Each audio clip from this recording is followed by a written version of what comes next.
So I'm moving right along through this build process. This is the bottom of the mini mutant crawler that I'm building. This is a modified Losi mini rock crawler, motor on axle, etc. I'm building it as I go along. It's not as easy as I thought. It's taken a lot of piecing together and figuring out what screws go where. I've done all of this with minimal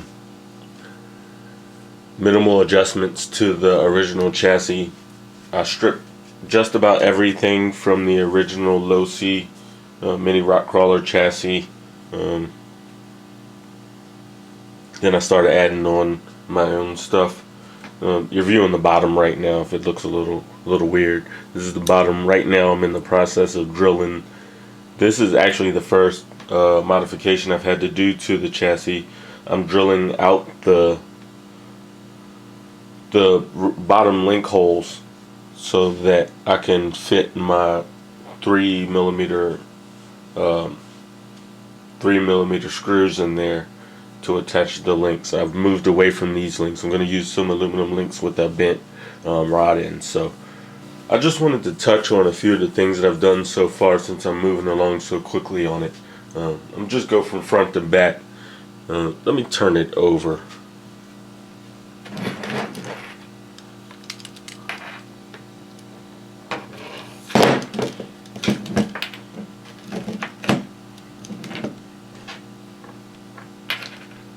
So that's how it's looking pretty much so far. I'm trying to spread the arms out just a little bit.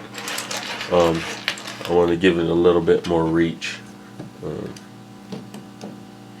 But this is probably pretty close to where it's going to be. I'm going to use these axial aluminum links. And I'm going to use these bent rod ends that come in the axial kits. I actually bought a couple packs of those so I can get the right approach angle off of the axle. I'm using axial aluminum rods all the way around. These are from the SCX10 kit. They have several size links, rods in there.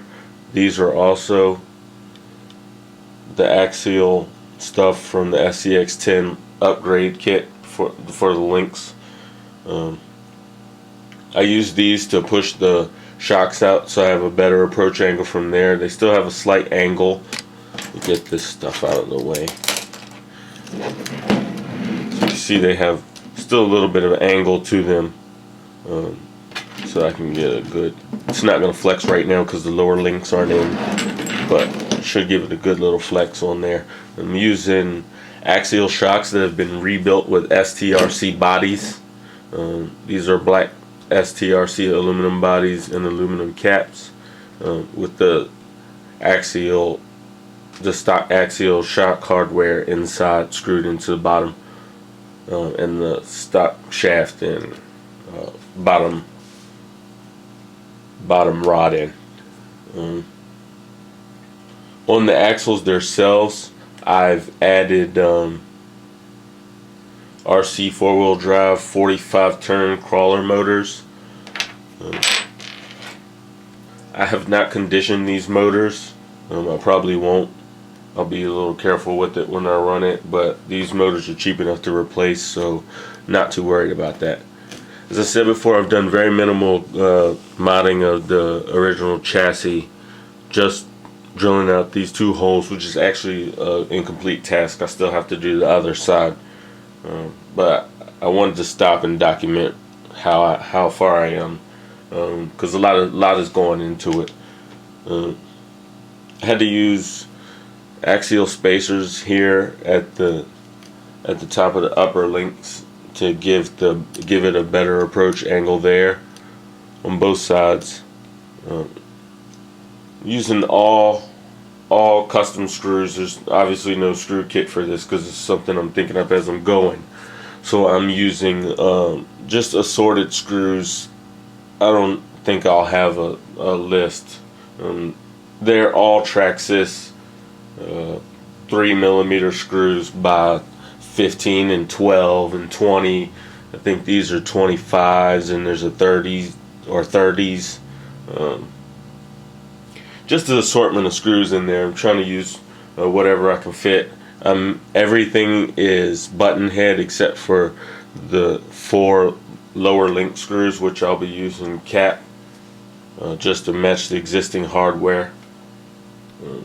This wasn't originally intended to be a mock-up. I was just loose fitting the things to try to see how it all went together, but it actually started going together so good that I decided to go ahead and start building it to last, you know, to stay together. I probably won't be disassembling this, as there's no need to. Everything's going pretty well. Used extra long set screws in here so that I don't have any flex there.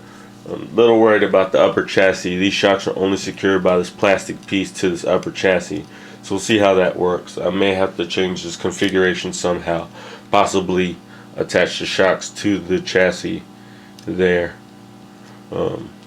where the battery plate connects. I may have to modify this battery plate. The 2 posts are probably going to have to come off in order to accommodate a larger lipo. I'm going to use 2S to run these 2 big motors and give me a good length of runtime. 2S 5000 milliamp.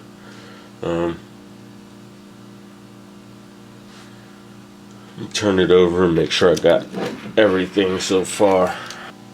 So yeah, I ripped the stock transmission out and put that aside, and that leaves me with these 4 holes that I'm going to have to leave exposed. I don't have anything to fill them with.